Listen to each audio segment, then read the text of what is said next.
Boa tarde a todos, sejam todos muito bem-vindos a essa casa de acolhimento. A nossa palestra de hoje é o capítulo 13 do livro Fonte Viva. Esse é um livro de mensagens, escrito por Chico Xavier, pelo espírito de Emmanuel. E esse capítulo de hoje, o título dele é Ergamo-nos.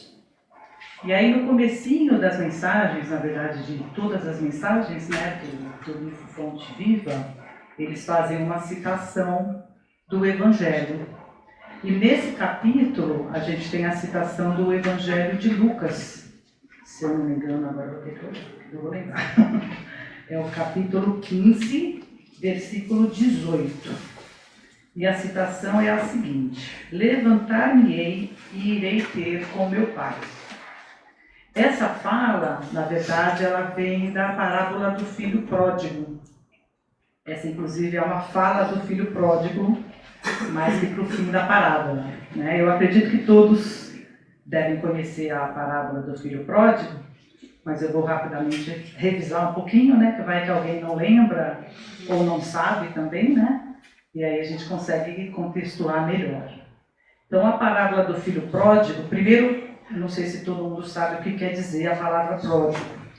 Que a palavra pródigo quer dizer esbanjador, aquele que gasta, né, inconsequentemente. Então, esse é o filho pródigo, da qual nós vamos falar na parábola. E essa parábola é sobre um senhor, que era detentor de algumas terras. Ele tinha 2 filhos, os filhos trabalhavam com ele, até que um dia um dos filhos chega para ele e fala: pai, eu não quero mais continuar trabalhando aqui, eu não quero mais essa vida, eu gostaria que o senhor fizesse as contas e me desse a minha parte da herança, porque eu quero pegar meu dinheiro, seguir minha vida, seguir outros rumos. E o pai, né, como todos nós, né, somos pais, ficou com o coração meio partido, mas falou ok, né? Aí ele foi lá, fez as contas, chamou o filho e falou: olha, filho, está aqui a sua parte, seja feliz. E o filho partiu. E aí ele acabou caindo nas tentações do mundo, né? Ele é o pródigo, ele esbanjou, ele gastou inconsequentemente, né? Se deixou levar, não pensou que o dinheiro um dia acabaria, mas acaba, né? Pode demorar um pouquinho mais, um pouquinho menos, mas acaba. E foi o que aconteceu com ele. Até que chegou um momento que o dinheiro acabou e ele se viu sem teto, sem comida, na miséria. E aí ele foi levando essa vida na miséria e foi, né, batendo a consciência, o arrependimento. Ele foi tomando consciência, né, de que ele tinha cometido um erro, que ele tinha, né, na verdade, um erro causado por ele mesmo, né? Ele se colocou naquela situação. E até que uma hora deu um estalo nele e ele pensou: poxa, os trabalhadores do meu pai têm uma vida mais digna do que a que eu estou tendo. Eles têm casa, eles têm comida. E eu estou aqui jogado na rua. Então levantar-me-ei e irei ter com meu pai. E lhe direi: pai, eu pequei contra ti e contra os céus. Não sou digno de ser chamado de filho. Então ele toma a decisão de voltar para casa, ele se arrepende e toma a decisão de voltar para casa, na verdade não para reivindicar mais a sua posição de filho, mas para que ele, né, que o pai lhe perdoasse e ele acolhesse como um trabalhador de suas terras. E aí a gente sabe que logicamente que o pai dele o recebeu muito bem, como filho, ficou muito feliz com a volta dele, deu uma festa, enfim, e aí é o final, né, da parábola do nosso filho pródigo. Mas aqui eu acho que a gente tem 2 reflexões bem importantes, né? Eu acho que a primeira dela tem a ver com a questão do erro e do arrependimento, né? Que é a questão da ação, né? Eu acho que essa lição ela vem falar para a gente muito sobre agir, fazer, né? Ação. Que na verdade, se formos pensar nos ensinamentos de Jesus o tempo todo usa verbo de ação, né? Começa que eu sempre falo, Jesus podia ter vindo aqui, entrado numa cabaninha, escrito, feito um manual top para nós e distribuído. Ó, pessoal, é só seguir esse manual, vai dar tudo certo. Ele não fez isso, né? Ele veio e ele fez o quê? Ele nos mostrou, né, através do quê? Dos exemplos dele, né, das ações dele. Ele mostrou para a gente como a gente deve fazer, né? Então, já os ensinamentos de Jesus, as falas de Jesus, já estão todas ligadas à ação. Levante, erga, vá, venha, siga, todos os verbos de ação, né? Porque o tempo todo ele fala do fazer. Fazer algo, fazer o bem, agir, né? E na questão do arrependimento é uma coisa interessante, porque todos nós erramos, né? Temos consciência disso, não temos a menor pretensão de falar, não, eu nunca erro. Todos erramos, né? Estamos aqui nesse planeta porque somos imperfeitos, então vamos errar, né? Quando nós erramos, o que acontece? Aí, né, tem vários tipos de erros, claro, mas a gente entra naquele processo que começa devagarzinho, né? Aquele processo interno do arrependimento. Então, primeiro a gente vai tomando aquela consciência de que, putz, acho que não foi legal, né? Putz, acho que exagerei, falei o que não devia, fui muito reativo, enfim, né? São diversas as situações. Então a gente começa a tomar consciência desse erro. Primeiro passo vem o desculpismo, né? Aí a gente já começa com, não, mas, né? O famoso mas. Não, mas ele me provocou. Não, mas se ele não tivesse falado aquilo, eu também não teria falado isso. Mas se ele não tivesse feito primeiro, eu também não faria. Aí a gente começa, né, no desculpismo, querer achar justificativa para os nossos atos. Aí passa essa fase também. Aí a segunda fase a gente já vence um pouquinho esse desculpismo e já começa a cair a ficha de que, não, realmente eu sou responsável pelos meus atos, né? Ele fez o que ele fez, mas ele, né, responde pelos atos dele, eu respondo pelos meus.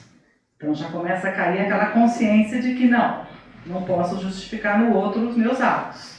Então a gente já começa a tomar aquela consciência do arrependimento. Até que esse arrependimento realmente, né, fica visível, vamos dizer assim, a gente realmente maturou, né? A gente vai digerindo, tá pronto. Realmente eu estou internamente arrependido. Eu sei que eu errei, eu sei que eu fiz uma coisa que eu não deveria. E aí, muitas vezes o que acontece? Para aí o processo. Quando, na verdade, não deveria, né? O certo seria a gente pôr para fora, né? Exteriorizar, esse é o verbo, esse arrependimento. Como? Tendo a humildade de pedir desculpas, de pedir perdão, de tentar, quando possível, reparar esse erro. Né? Aí que vem a parte da ação, porque todo esse arrependimento interno, claro, extremamente importante. Mas a ação, o fazer algo a respeito disso, ele é importante para o processo de aprendizagem. Né? Porque é nessa hora do agir que a gente tem que o quê? Superar o nosso orgulho, né? Assumir a humildade, para poder chegar e falar, errei, peço desculpas, peço perdão.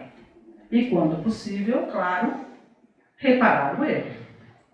Então eu acho que aqui já é a primeira reflexão que a gente tem que fazer. Porque quantos de nós não para naquele processo ali que eu falei, me arrependi, sei que estou errado, parei aqui. Não, mas Deus está vendo. Deus está vendo que eu estou arrependido. Está tudo certo, nós estamos aqui em comunicação, mas será que isso basta para o seu aprendizado? Será que esse agir, ir lá, dizer que realmente, né, errou, pedir desculpas, pedir perdão, não é uma parte do aprendizado também?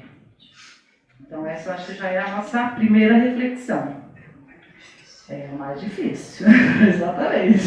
O agir é sempre o mais difícil, né? E a segunda reflexão é exatamente a questão de quando a gente está numa situação difícil, que é a situação do nosso filho pródigo. Na miséria, na rua, sem comida, sem casa, provavelmente sem banho, sem roupa, né? Roupa limpa. Aí o que acontece? Quantas das vezes também nós não estamos numa situação assim e também não agimos, não fazemos nada.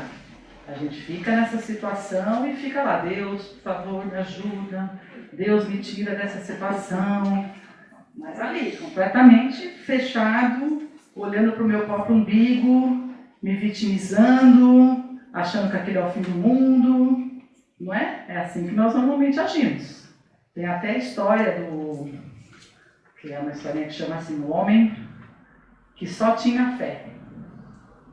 E nessa historinha é a respeito de um senhor chamado José, e ele era assim, muito devoto, era tudo Deus, graças a Deus, Deus, o tempo todo. E um dia teve uma chuva assim muito forte e começou a alagar a rua que ele morava, começou a alagar a casa dele. E aí aquela situação, enchendo de água, aí vem o vizinho, seu José, vamos sair, seu José, está enchendo, enchente, melhor a gente sair daqui. Não, eu não vou sair daqui, eu vou ficar aqui porque Deus vai me salvar. Eu tenho fé, Deus vai me salvar. O vizinho foi embora. Foi enchendo mais de água, veio o bote com os bombeiros. Seu José, o senhor tem que sair daqui. Vamos, seu José. Não, eu estou tranquilo, eu confio em Deus. Deus vai me salvar. Está tudo certo. Aí foi enchendo mais de água, ele já estava no telhado. Olha a situação, telhado. Aí chegou um helicóptero. Seu José, vamos, seu José. Não, eu não vou sair daqui. Deus vai me salvar, vai dar tudo certo, daqui a pouco eu vou lá para minha casinha, vai dar tudo certo.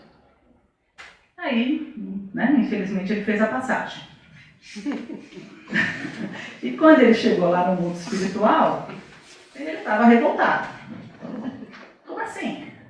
Eu, um homem de fé, sempre acreditei que Deus ia me salvar, como é que Deus permitiu que isso acontecesse?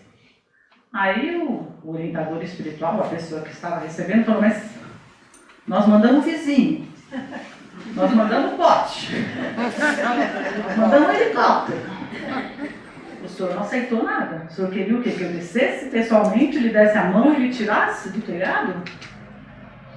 Né? E quantos de nós não queremos mesmo? Quando nós estamos numa situação difícil que Deus desça na nossa frente, dê a mãozinha, ai, obrigada, Senhor. E a gente saia daquela situação e tudo se resolva de uma forma milagrosa, né? Então essa historinha vem de novo ilustrar que a gente precisa também no obstáculo, na adversidade, naquele momento difícil, a gente também precisa agir. Porque se a gente ficar lá só se lamentando, se vitimizando, só olhando para dentro, a gente não vai ver o bote, o helicóptero, o vizinho, ou seja, as oportunidades que Deus vai colocar no nosso caminho para ajudar que a gente, de novo, saia dessa situação e que a gente aprenda, né, com essa situação. Porque tanto na situação do arrependimento, quanto na situação, no momento difícil, tudo isso é aprendizado. Né? Tudo isso vai nos ajudar a evoluir, a sermos melhores, a aprendermos uma lição, a de repente não cometermos o mesmo erro. Só que para isso a gente tem que agir. E na dificuldade, a gente tem que agir também, a gente tem que procurar aquela luzinha no fim do túnel. Há de ter uma luzinha no fim do túnel. Mas a gente tem que estar aberto a enxergar essa luzinha no fim do túnel. Né? A gente tem que estar disposto a sair dessa situação, a levantar-se. Né? Foi o que o nosso filho pródigo fez. Caído lá na rua. Até que chegou uma hora que ele falou, não, chega. Levantaram ele e veio ter com meu pai. Ele tomou uma atitude. Né? Então a gente vence o orgulho, vence o vitimismo, assume a humildade e tenta fazer alguma coisa para melhorar. E Deus ajuda dessas formas indiretas. Né? Ele não vai vir pessoalmente. Mas ele ajuda quando a gente tiver uma visão aberta para poder enxergar e disposto, né, Porque não adianta eu estar com a visão aberta, mas eu estou na minha zona de conforto sentada aqui e falar, só se der me levantar aqui, senão não sai. Não, a gente tem que estar disposto. Né? A gente tem que falar, não, eu realmente quero sair dessa situação e eu vou procurar caminhos para poder sair dessa situação. Então eu acho que a reflexão de hoje, né, para nós levarmos conosco, para retornarmos para casa hoje, é a questão do agir. Né?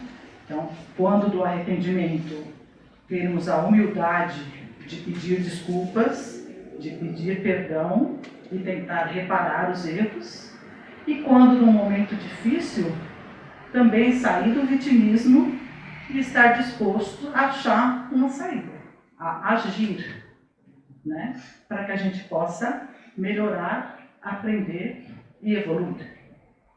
Muito obrigada.